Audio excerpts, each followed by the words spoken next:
দেখো, আমি খুব অল্প তেলে একটা বড়া তৈরি করছি, সেটা তোমাদের কাছে দেখাচ্ছি আমি কিভাবে করেছি। বড়ার ইয়েটা তৈরি করেছি, পুরটা। এবার আমার কী বলো তো, আজকে সকালবেলায় হাফ কাপ বাসি ভাত ছিল। ওই ভাতটাকে ভাবলাম কি করব কি কাজে লাগাবো, এই ভাবতে ভাবতে তারপরে মাথায় এলো যে ভাতটাকে একটা কাজ করি। ঘরে একটা ধনেপাতার বান্ডিল ছিল, ওই ধনেপাতাটা কুচি কুচি করে কাটলাম, ভাতটাকে পেস্ট তৈরি করলাম।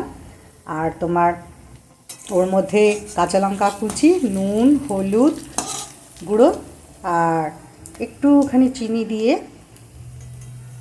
পুরো পেস্টের মতন করে নিয়েছি। এবার ধনেপাতা কুচিগুলো দেখো, এই যে কুচিগুলো একটু একটু দেখা যাচ্ছে, সব বাকি সব পেস্টের মতন হয়ে গেছে। এবার এই যে আমি ছেড়ে এবার আমি উল্টে দিচ্ছি।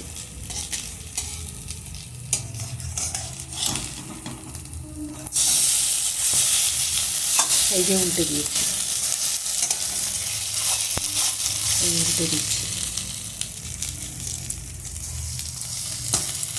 খুব কম আছে, দেখো খুব কম আছে, আস্তে আস্তে করছি।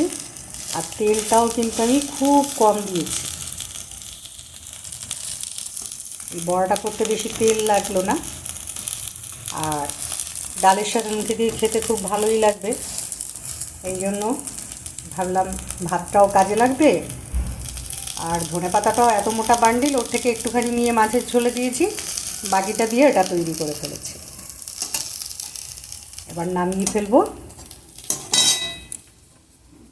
এই যে এবার বড়াগুলো দেখো, এরকম বড়া তৈরি হবে। তোমরা একদিন তৈরি করে দেখো, খুব ভালো লাগবে খেতে।